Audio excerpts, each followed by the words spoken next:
We have so many things we're trying out in season 3. We do, Maggie. We have done a lot of experimenting, even just tonight in our setup. We have changed locations. We've moved, partially because we got new microphones. And we didn't want to hold them in our lap or in our hands. And we also didn't want to like sit on the floor. Right. So we have compromised and moved to the kitchen. Yes, and we have a new camera. I'm not even sure if the camera is recording at the time of saying this out loud.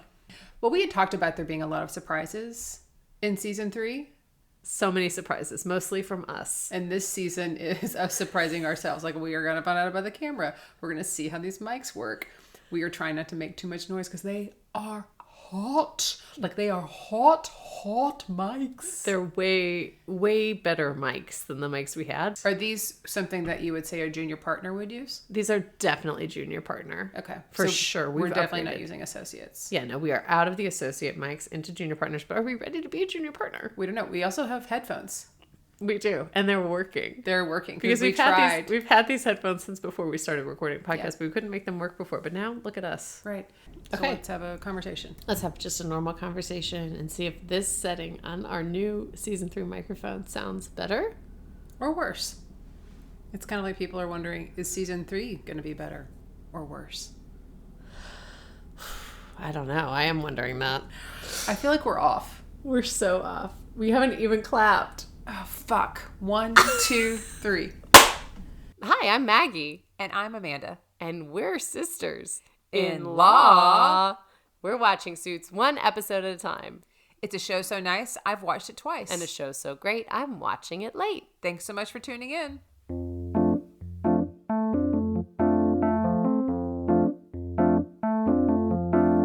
Maggie's never seen it and Amanda's obsessed. They don't wear fancy suits, they are casually dressed. They are sisters-in-law and they got a show about a law firm drama that aired a few years ago.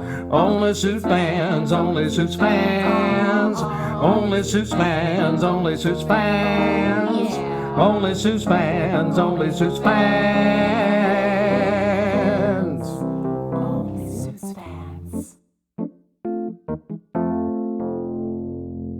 This is season 3, episode 1, Guilt. Guilt. Guilt. Guilt.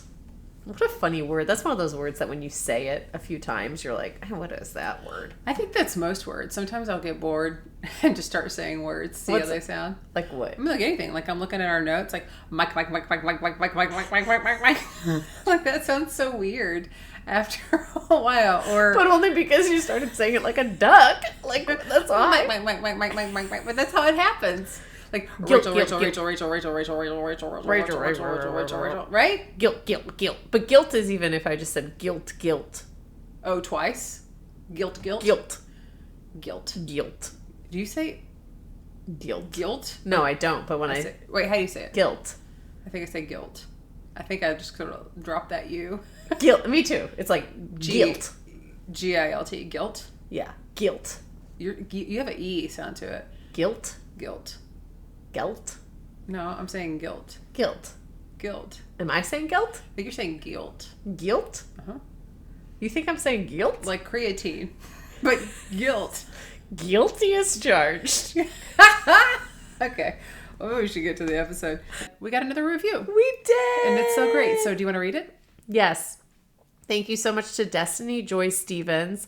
She gave us a 5-star review.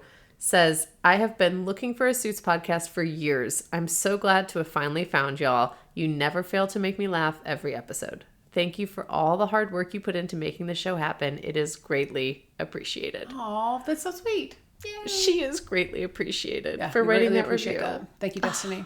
It was our destiny to read that review today. Yeah, I'm going to give... She brought me joy. Destiny Joy. There you go.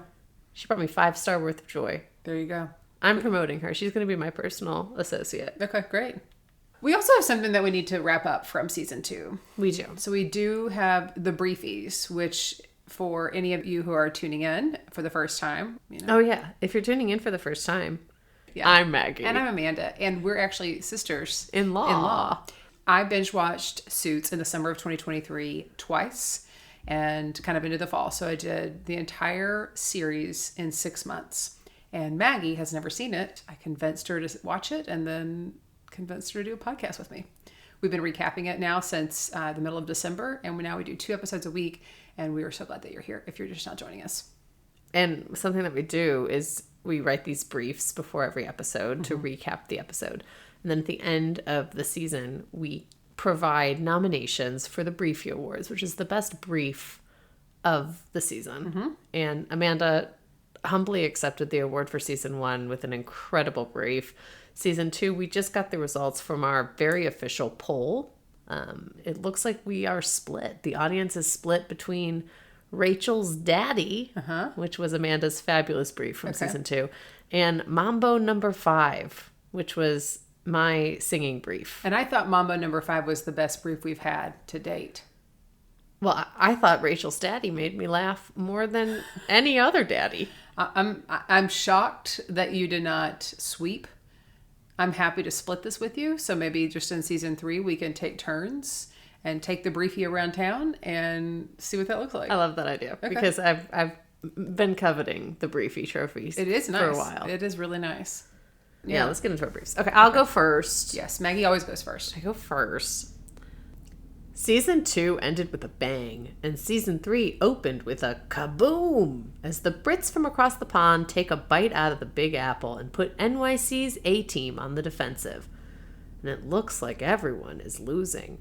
From the Harvey-Jessica powerhouse crumbling before our eyes to Lewis losing his beloved associates, it appears like Darby is Hardman with a cuter accent. It all makes me think this was a big oopsie-doopsie mistake. We haven't heard oopsie doopsie from you yet. I know. Maggie. I thought I'd drop an oopsie-doopsie. Maybe that's just the mother of 3 in you. I've done Nakies. Yes. I've done potty probably. And but now we've got oopsie-doopsie. oopsie doopsie. Okay. It seems like every employee at Pearson Darby could teach the class on how to seal the deal. After sleeping through a living nightmare, Mike seals the deal with Rachel with some lovin'. Jessica seals the deal with Mike with a brand new non-corner office. Harvey seals the deal with Darby to take over the firm behind Jessica's back. Lewis seals the deal as quartermaster. And did Donna ever seal the deal with Richard Gere? That's a great question. I have some other questions that I feel like I was furiously taking notes during this episode, and I might have missed some things. Yeah. First storyline, kick us off. Margaret. This one's a big one because it's official. Mike and Rachel, Ross and Rachel forever. But it starts with Mike sleeping on his couch while everyone is having a middle of the night partner meeting. And he gets a call like, come in. And it's like, no hard feelings. Harvey, Jessica, Mike, everyone feels good. They go in. Mike gets promoted to partner. Mike gets promoted to a partner. And then they're in the meeting, the partner meeting. Rachel comes in and she's like, Mike Ross is a fraud. When this happened, my jaw dropped because one of my predictions from season 2 was like, they're never going to turn on each other. That's exactly what I thought. I was like, Maggie's so pissed she just completely got debunked in the first scene. In the very first scene, I was like, what the heck? Like, this doesn't make any sense. And it didn't make sense because it was a dream. It was a nightmare. Yeah, it was a nightmare. He lived through it, though. Thank goodness. Yeah, and then he completely has to, race over to Rachel. She's like, what? And she lets him in. And the first thing she says is, I don't want to hear anything about how messy it is. And her apartment is pristine. Which actually brings me right now to my first depot. Oh, so if you're just listening for the first time, we will sometimes depot each other. What are you laughing at? I'm laughing because you're very invested in making sure all of our new listeners, all the people who pick up in season 3, they might decide, like, if you go to the podcast, if you're a new listener who is like, I don't want to listen to season they might just hit it. You're right, it might just hit it. It's the first one. If you just hit it, hit it, don't quit it. Well, I was just gonna ask you, Maggie, really quick, has there ever been a time where you're like, don't come over, it's such a mess? There have been times that I've been like, oh, I'm so sorry about the mess. And like my house still is messy, but I have been furiously cleaning for so long. Yeah. It's like, oh my gosh, I'm so sorry about the mess. I just haven't had time to clean. And I've been like, you had to get a babysitter like, so that you could. Yeah, I was like, cleaning. I just dropped so much money on like childcare so that I could clean for 3 hours straight. And I'm like ragged and exhausted and I haven't eaten. And then I'm like, I'm so sorry about the And mess. people are like, oh, it looks fine. Yeah, and then they say it looks fine, and I was like, you Have no have idea. no idea. You don't know how far we've come. You have no idea what this place was 3 hours ago. Okay, so she goes in, her apartment's pristine, and then he's like looking at the bed, and she's like, don't even think about it. Oh, yeah. Because he wants some sex. He's saying, like, he woke up from this nightmare, and Rachel's like, oh, I can't believe you just, like, thought that I would tell anyone. And he's like, no, I realized the real nightmare would be if you didn't want to be with me. Oh, isn't that sweet? So sweet. He's just trying to get sex. He is for sure. And then she tells Mike to quit. Yeah, she's like, just quit. Just kind of gives him, like, not an ultimatum, but kind of. Yeah. And then Mike is back in the office. He's thinking about how he's going to quit. He's remembering the nightmare and how, like, a police officer slammed him on the desk and then coming out of the elevator as a police officer. And he is just so paranoid. Yes. And he walks in and Harvey is still mad. So he goes to talk to Jessica. And she, instead of being mad, yeah, Which is very unexpected. super unexpected. She is trying to keep him in her little pocket. Absolutely she is. Because she has now driven a wedge between Her and Harvey? between Mike and Harvey. Oh, right. She needs to get Mike in her little pocket. She also already has Harvey in her pocket. I mean, she's the managing director, but she's working both angles. Yeah. We're all about the angles. But why wouldn't she just let Mike go? Because she wants him there for Harvey? I think she knows that she's complicit, even though he hasn't bribed her yet. Like, Yeah. he will bribe her. She knows. She said it in an earlier episode how it's like, the gift that keeps on giving, or the headache that keeps on giving, or whatever. It's her goddamn problem, is like something that she said back in season 2. It's now hers. Mike is complicit. She is, like, they all are in on it. Is she worried that if she fires Mike, he'll go and tell people that she knew he didn't have a law license? I don't know. I don't know either. Because I think I would have just fired him. I think she's keeping him around to keep Harvey. Well, she also knows he's a good lawyer. He is a good lawyer. That's true. He's good at the law. He's not a lawyer. Yeah. Okay. Yeah, so she gives him an office because stabbing people in the back is what is rewarded at Pearson Hardman and in any law office. Yeah. So she walks out and she sees the name Darby being put up on the sign, where it was just Pearson, hole in the wall, hole in the wall, hole in the wall. It's now Pearson Darby, which we'll find out is interesting because It was supposed to be Darby Pearson. yeah, but he was being nice and he kept it Pearson and Darby. Was he? Right. We'll talk about it. Yeah. Meanwhile, Rachel sees Mike's office and his fake diploma. So she's just told him to quit. She comes in and sees now he has an office and he's hanging up his Harvard diploma, quote unquote diploma, his faux diploma. They kind of get into it, and she says she has a big problem with him and he has all these degrees. He goes, everybody hangs it. She goes, not everybody hangs that up. You don't have to do that. And he's like, you know me. And she goes, no, that's the problem. I have no idea who you are. Oof. Oh, the drama. The drama. She wants to know everything about Mike Ross now that she knows he's a liar, pants on fire. So Mike drafts a letter of resignation and he's debating if he should sign it. Also, already on the Pearson Darby letterhead. Oh, they gotta move fast on that. That was crazy. Yeah. I mean, the minute it goes up on the wall. Yeah, you got to train. You know what's funny? My dad was an attorney, and for a long time we had his old office. We had all his old envelopes, but he had ordered so many that we would just use them for our personal stuff and cross off the address. Yeah. Do you remember one time I had asked you at DCH to order stationery? And I did. Yeah. And For mice. I wanted for mice.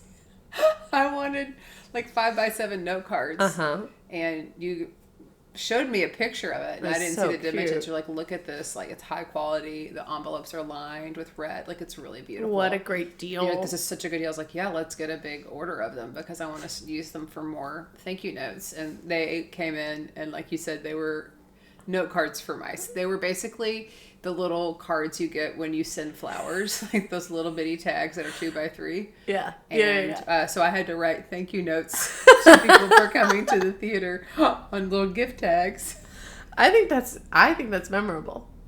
I think that makes it stand out. I think that You think that maybe they're the wrong size? I think that they were 1,000% the wrong size.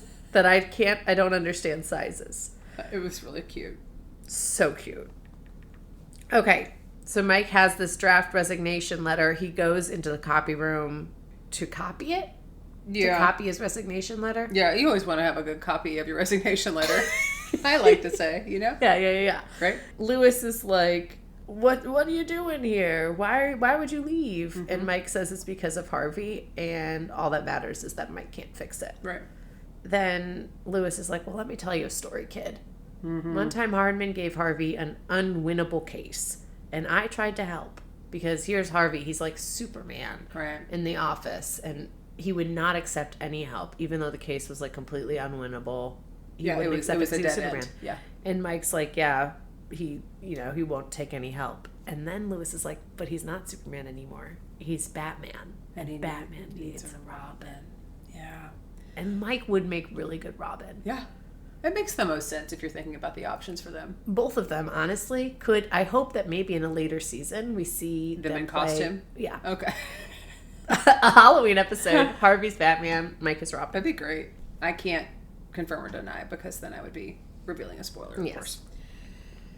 Okay, Harvey values winning over everything else, so Mike needs to help Harvey win. And they know just the guy to help him. Old Benjamin from the IT department. So Mike goes down there, and Mike's like, I'm going to ask for this. You're going to give me what I want, and you're going to give me anything I want in the future. And Benjamin's like, absolutely not. I'm not going to do that. And he says, why would I do that? And Mike says, because I just recorded you, because he was hacking into Mike's personal computer because he was trying to catch him, and that is illegal. And he was using, he pulls it out. It's the SJX 10 million. And Benjamin is in awe, just like Lewis. The dictaphones are incredible. The dictaphones are pretty unbelievable. Probably as good as the sound quality on our new mics. Probably. So that's what happens. Yeah, Benjamin's back, and he's gonna help Mike because he has to, because he's being blackmailed. So Mike decides to tell Rachel everything because he has this aha moment that we'll talk about later. But he has this aha moment that in order to show Rachel he's loyal to her, he needs to tell her everything. Like, this is Harvey's definition of loyalty, but it works for Mike and Rachel as well because she's always asking him to tell her everything. And he says, at the end, we're either going to be done or we're going there and do what we should have done the other night, which he already did, the other night. But he means SEX. Oh, is that what he meant? Mm-hmm. I thought he meant quit. Oh. I did not. I don't know. Who knows? He should have quit. Anyways, she loves this loyalty because they are naked in bed. Lot of insert shots. Like, I feel like I saw a lot of Meghan Markle. A lot of Rachel. So Rachel and Donna are then back in the office, and they are rushing to gossip about, I thought, the shag session, but it was actually code 2 Richard Gere is in the lobby. When they said code 2 and then it was like Richard Gere, I thought that was like a code for something else. For them talking about Rachel's hooking up with Mike. I can see where you would think that. But it was literally a code like Richard Gere is here. They have codes for, I guess, different celebrities. Richard Gere. Mm-hmm. Also, what an interesting one to be like, that's the code. Right? That's the code. Let's go down the list of celebrities. So it makes you wonder who's code 1. But is code 2 actually Richard Gere, you think? I think it is. I think it actually is Richard Gere. Okay. So then Donna confronts Mike about dropping a file off on Harvey's desk because as Rachel and Donna are scurrying off to talk about Richard Gere, go see him in the lobby, his office is unoccupied, and Mike drops some evidence that he's gathered. Donna's like, listen, Harvey didn't want your brain. Harvey wanted your loyalty, and you really screwed the pooch on that. Yeah. Mike says Harvey's still going to need his help, and Donna's like, actually, he's not going to need your help because he did it plenty fine without you before. She is so loyal to Harvey. Yeah, it's kind of unbelievable. Almost maddening. It is maddening. It's also like, how do you find somebody to work for you that's that loyal? Because they know everything. Yeah, right? Right? Yeah, like they got to get annoyed. It's because Donna doesn't have anything outside of None of Harvey. them do. Yeah, but they can still get frustrated with, like Rachel would get frustrated with people she works with as a para, Harvey gets frustrated with Jessica. But Donna's there in the office. Donna never gets frustrated with Harvey. No, she doesn't. Or if she does, she's like, gets cute about it. Mike goes back to see good old Benjamin. Yeah. And he's like, I need a favor from you. And then he eats Because he realizes earlier, he's like an epiphany. He needs a time machine. Yeah, he needs a time machine. So Like, he goes and I asks... can fix it. Right, know? so he asks Benjamin for a time machine. Yeah. And a bite of his sandwich. Yeah, and he eats a sandwich. And you're in support of this because of the... No, I'm not in support of sandwich eating. Okay. It's Only bagel bagels. stealing. Bagel stealing, but not sandwich eating. Yeah, if someone says, do you want my bagel, I will take an entire bagel. If someone says, do you want a bite out of my sandwich? Not really. That's fair. Yeah.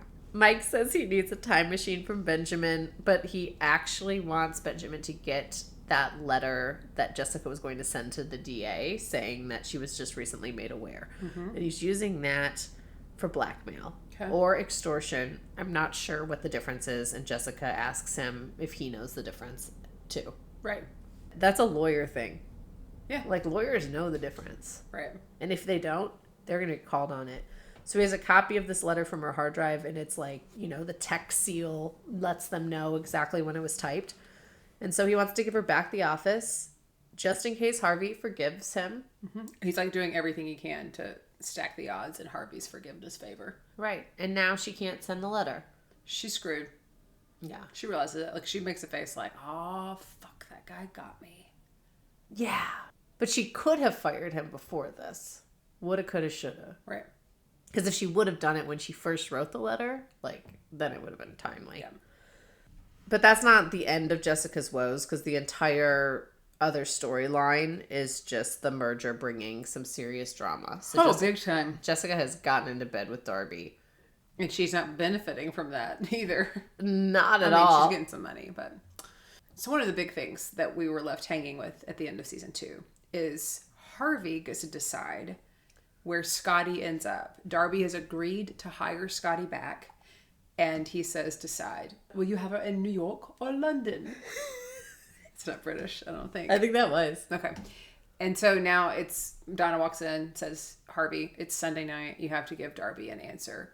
And he goes, send her to London. Instead of saying she should work in London, send her, as if like he's sending her off. I don't know. Yeah, I don't it like was that. very aggressive. And then he's like, and I'm going to Brooklyn. Yeah. And then he's eating a hot dog to go negotiate Darren Williams' contract. Yes. What's interesting is he goes in there to negotiate it, and he says if they don't come to an agreement, then Darren Williams won't be playing in quarter 4. And I wrote this down and did not ask Kyle. Can somebody actually pull out of a contract in the middle of a game? I think so. If you wanted to. Okay.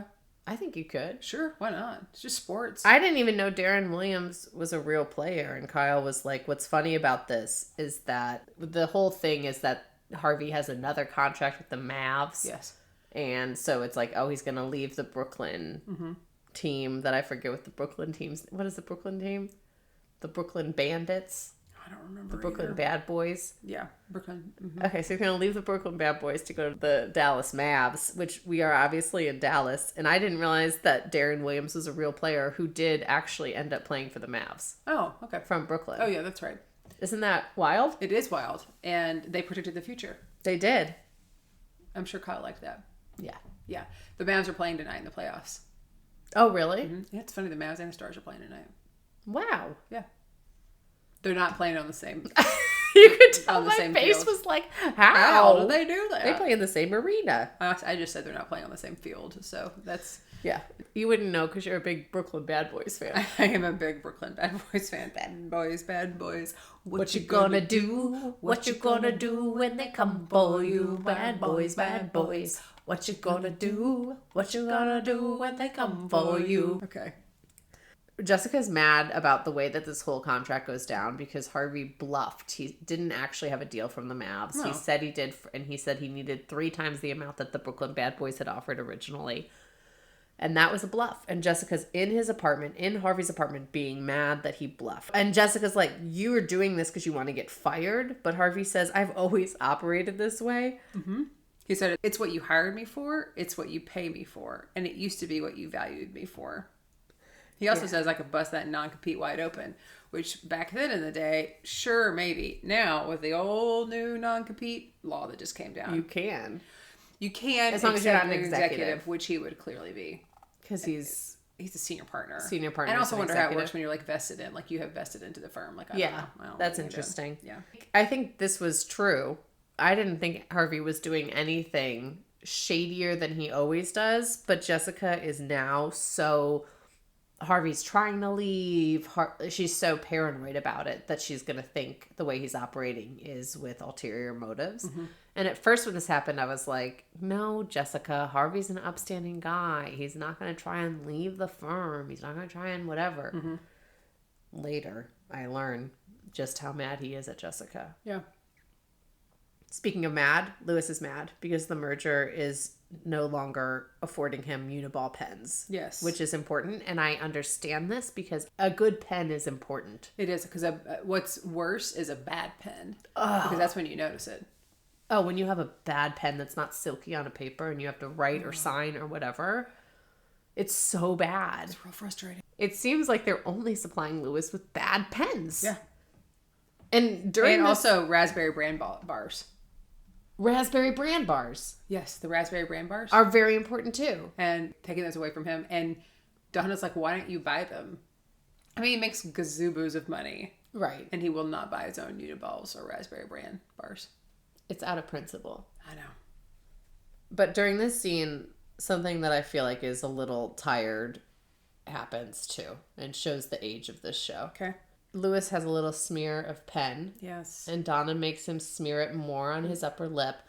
It looks like a teeny tiny mustache under his nose. Yes. And then she has him wave his hand up in the air. Like he was practicing his rotator cuff workout. Yeah, which was a very Hitler reference. Yeah, and I was like, this is kind of... I think it shows that this show is from 2011. For sure. What was this? 2013? 2012. It just shows that it's a decade old. Yeah, I didn't love that joke. No, it's awful. Yeah. Okay. I just wanted to make sure. Oh, you want to make sure I didn't like a Hitler joke? Wow. I don't know you at all as my sister-in-law that you've known me for, what, 12 years? 13 years? I've known you since the show came out. I guess, right? Well, when did you meet Kyle? 2011. Yeah. That's also serendipitous that we're doing this. Kind of crazy. I never thought about that. Yeah. This show was playing out during the entire course of our sister-in-lawness. It was. And now it's bringing our sister-in-lawness to new heights. Oh my. We did not practice that. No, that was like that was just serendipitous. It was. Okay. Yes, so then we had already discussed how Jessica sees the Darby coming behind the Pearson on the wall. So instead of Darby Pearson, it's Pearson Darby in the New York office. And Jessica's like, oh, how nice of you, but that's not what we agreed on. And Darby's like, oh, no. And then he explains why he was doing that was actually because he wants to put Harvey on a case. Because Harvey takes big risks, and it's not an option for Jessica to say no. Jessica does not want Harvey on this case. He's only telling her as a gesture because he's the majority partner. Yeah. So then Harvey goes to Darby. He wants out. He doesn't want to be in this firm. And because Jessica goes then to spin it to Harvey. Like, say, look what I did. I wanted you on this case. Darby didn't. And Harvey can sniff it out. Mm-hmm. And he's like, oh, yeah, I don't want to be in this firm at all. I don't want it. If I win, then I'm out. I get to be out. Mm-hmm. And Darby's like, deal. Mm-hmm. As soon as Darby said deal, I was like, he knows exactly what he is doing. Mm-hmm. Oh, yeah. Darby's smart. He's such a hardman. Yeah, he is a hardman, for sure. I was fooled because he's got that British accent. Sweet. Yeah, he's a lot sweeter. He doesn't do that, oh, what? But I was fooled by Hardman, too, because of the sweet, That's fair. Know? That's fair. It's a cavity. I'm getting like a cavity from all these sweet, nasty men. Yeah. Harvey meets up with Scotty at the airport. He has purchased a ticket to Trinidad and Tobago. He is not even planning on going. He just needs to get into security because he needs to talk to her, because the way to win is to get to Ava Hessington with Hessington Oil, which we're going to find out a lot about here. She is just like, what do you want? I don't want to help you, you know? She says, just tell me something. And he goes, what? She goes, I don't know anything. And he goes, I remember the first time I saw you. And she tries to say this class. He goes, no, it was 2 weeks before that. And he says that the second time he saw her, when she opened her mouth and said something and replied in a lecture, he realized that her looks were her second greatest asset, meaning her brain. He's really trying to schmooze her up. He is, because he needs her help. And it to works. Get to Ava Hessington. Yeah. She's like, you're such a jerk. Because he knows he needs some help, and Mike's not going to be it for him. No. Well, and he can't really woo Mike the way he can woo. Yeah, he woos Scotty hard. Scotty, It yeah. was very romantic. Yeah. Even though their relationship is so toxic. It is so toxic. Meanwhile, Lewis goes to confront the lady who orders pens, which No, is Barbara L. Tottingham. So Lewis is actually in the break room, and he's trying to figure out who Barbara L. Tottingham is. It's just somebody who works there that's in the break room. Right, and he's like, who is Barbara? Yeah. And then in walks Nigel. Because Nigel is Barbara L. Tottingham, because Barbara L. Tottingham stands for BLT. which uses mayo, like the Count of Monte Cristo. Because Monte Cristo sandwiches also use mayo. Yes. And like the Count of Monte Cristo, Nigel's coming back Yes. from the dead Yes. to steal pens Yeah. and ban then bars. Lewis says, "Oh, it was right there in front of me. How did I not see it?" Which, what a weird reference to not get Lewis. JK, I would have never gotten that. I love it though because him and Nigel are so the same person. They literally both are. would get it. Lewis comes over and he's quoting something from the Breakfast Club. He was telling the plot, like a plot. She goes, "What is this, the Breakfast Club?" He goes, "I don't know their music." Like that's kind of like Shaquille O'Brien. O'Brien. Yeah. So he has so many references, but then also like misses the yes. boat on so many Big others. Is there a reason why Breakfast Club is in pink? Yeah, I was gonna ask you what you had for breakfast. What do you eat for breakfast every day? Usually I eat a peanut butter toast with some blueberries on it. Okay. Cup of coffee. Okay. What do you eat? I eat the same thing every single day. Which is? I eat 2 eggs, 2 pieces of turkey bacon, 2 of these high protein, high fiber, low carb tortillas. I make a little street tacos, a little bit of salsa, and a half a cup of raspberries. Yummy. Okay. So then Harvey's back from the airport and Ava Hessington is talking with him, and she is this client that Darby wants to fix things for. She 1,000% was bribing foreign governments to build a pipeline, and she's like, literally everybody does it. For sure. So, yeah. So what? So what? So what? So I was bribing foreign governments.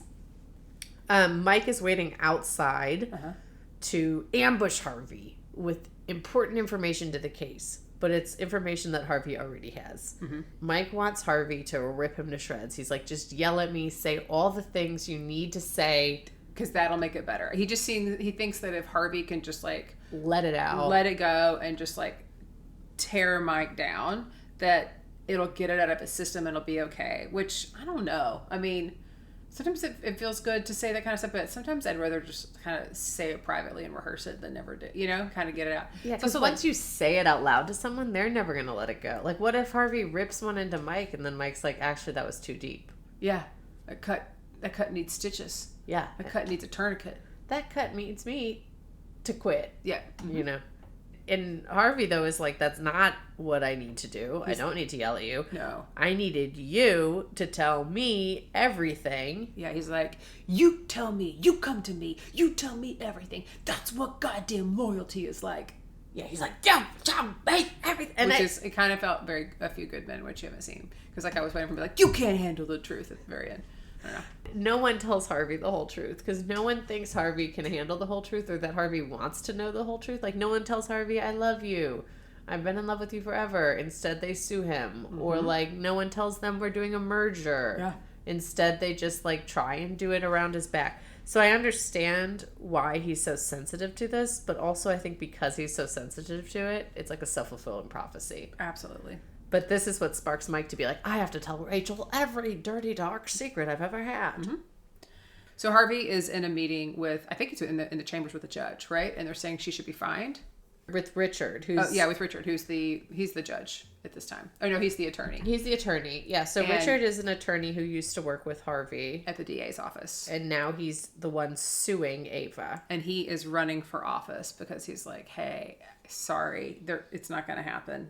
I need a head, basically. I'm not going to just give her a fine. Like, she should be fined. And Harvey agrees. Yes. He's like, no, I'm looking for jail time. Yep, I need jail time so that he can win. And Harvey goes, I thought our bond was better than that. And Richard says, or I called him Dick Lawyer, if our bond can't survive me telling you no, it didn't mean much to begin with. Dick lawyer Richard His name's looked Richard. really familiar too. Yeah, you noted that, and then I was going to look it up, and I didn't.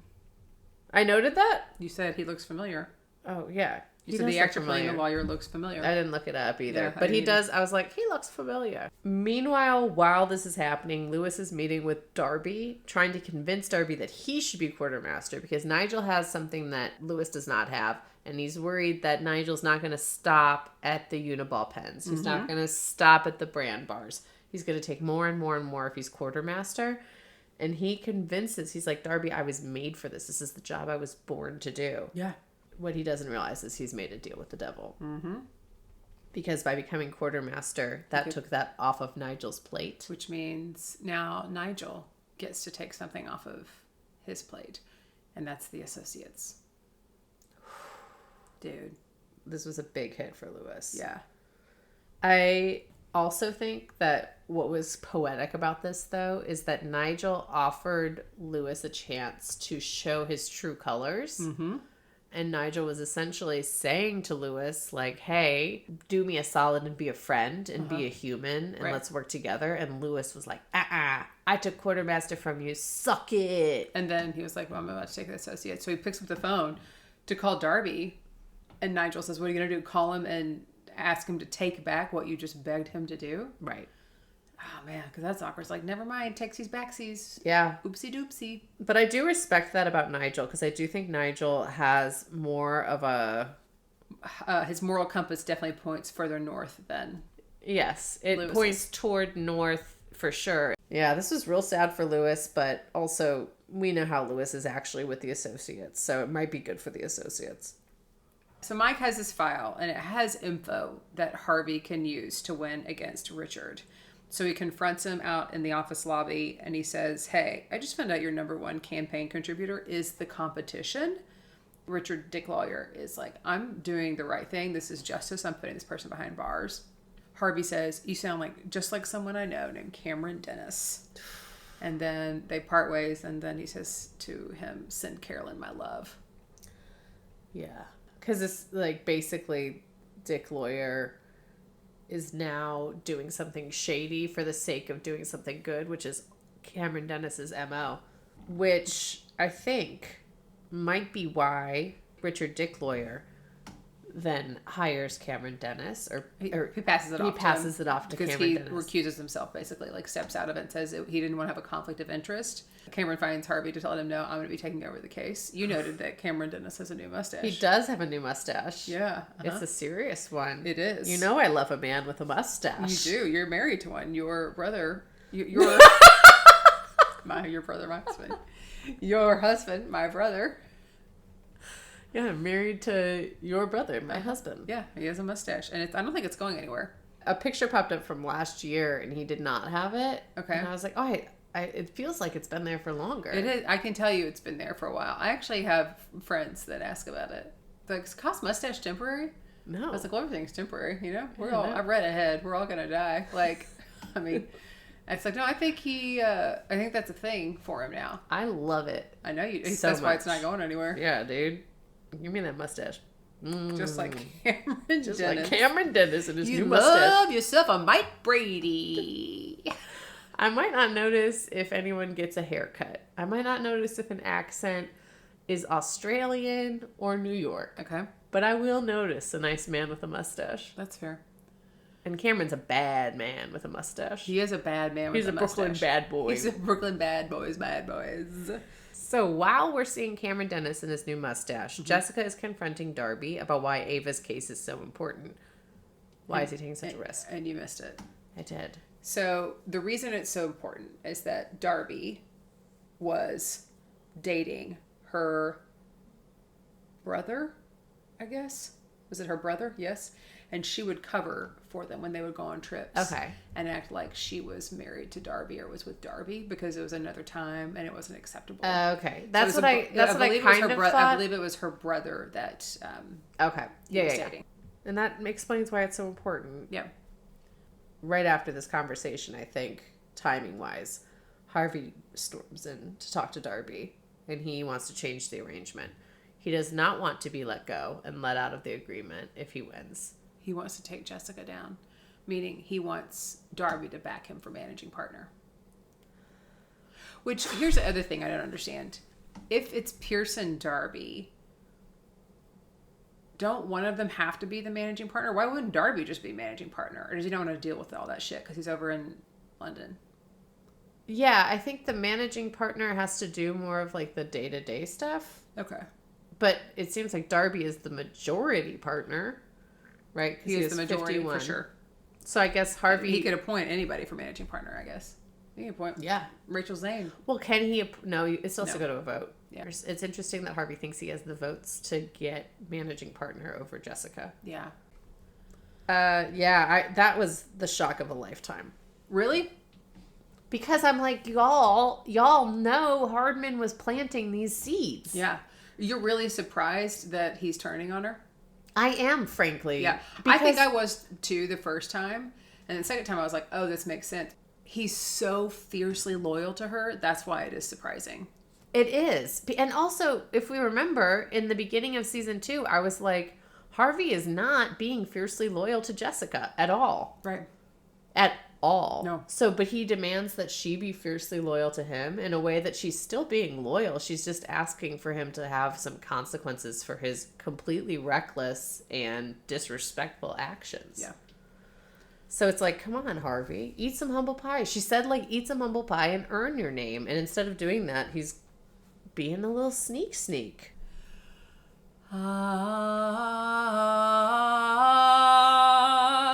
Is that the sound of the angels in prediction time? That is the sound of the angels in prediction down. Why don't you take us on down and let us meet those angels? All right. Well, the first prediction I have is, oh, geez, because I typed this immediately after watching that scene. You sound just like your mother when you did that.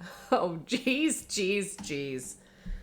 Darby is doing this on purpose. He is the English Hardman. Eventually, I do think that Jessica and Harvey are going to have to come together to take Darby down now because they've let this wolf into their pasture of sheep. Yes.